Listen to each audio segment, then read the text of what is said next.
share a little bit with us? Like, how did you ended up here with this topic, storytelling?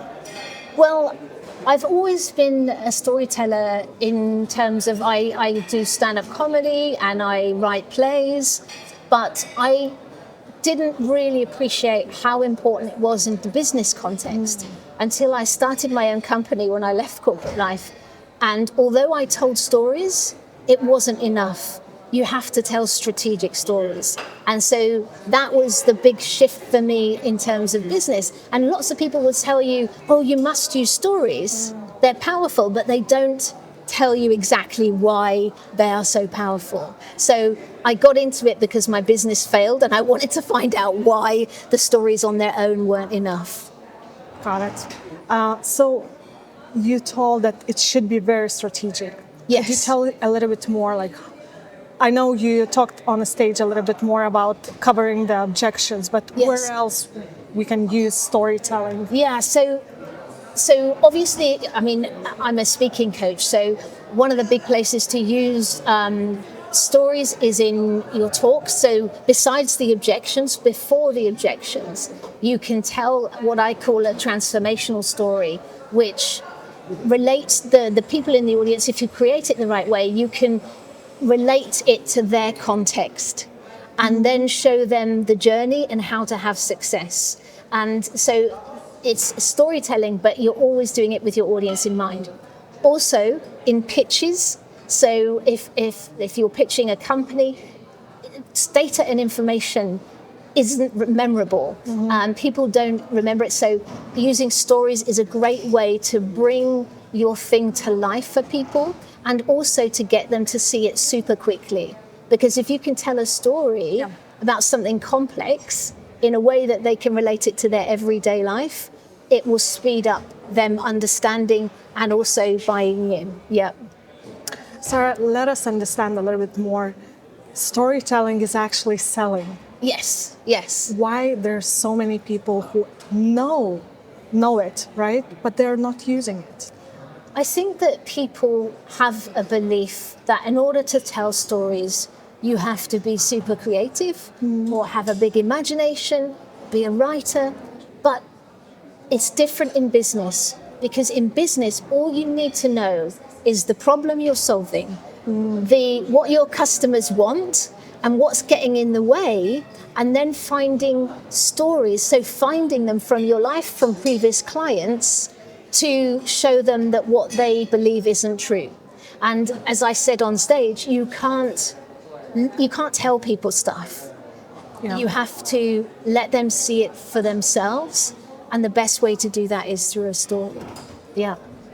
What would you say to people who are new to this? Yeah. They're trying to tell the story. They write it down, they script it out. Yeah. But it feels fake. Yeah. How to make it overcome more that? natural? Yeah. There's a couple of things. So here's a very simple structure that they can use. I call it PAT in English. So the P stands for problem. The A stands for anecdote or story, and the T stands for takeaway. So a way to do it in terms of the structure is to share the problem. A lot of people struggle with this. Then share the story, and then share the bigger takeaway. But I think a story can be super simple. It doesn't have to be like, oh, the wind was howling and the sun was shining. And it's just people need a couple of details to get the context, and then you just share your experience. And it's just like, I often say, it's just like going to tell your friends at a bar or cafe about what happened to you today. And often, if you can tell a little story and then put it in the bigger picture, that's more powerful. So just imagine that you're telling your friend a story about something that happened to you today, the same level of detail, and it's a conversation. So it doesn't need to be scary. And the more you practice, the better. Yeah, I love that. Yeah, I love that.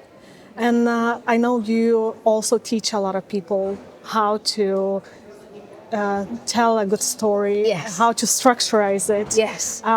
What would you say is the most common mistakes or like also fears that people have going through learning it and actually have a great conversion to a good numbers. Yeah, I think the biggest problem that I see a trap that people fall into is this one. As we become more familiar with our products or the things that we do, we become experts. Yeah. And I think people fall into what I call the expert trap. So we communicate to our audience at the expert level, and we've got to shift and to communicate about our products and services with a beginner's mindset. And the thing people don't realize is that our brains were made in 3 parts, right? The first is what we call the croc brain, and it's the fight or flight. Mm-hmm. Then it's the limbic, which is communication, and then it's the neocortex. And most people sit down to write things or talk from the neocortex. But every bit of information your client gets, it goes through the croc brain first. And so you've got to get the attention of that brain. So you've got to use what I call triggers for attention. So fear, curiosity, or desire to hook them in.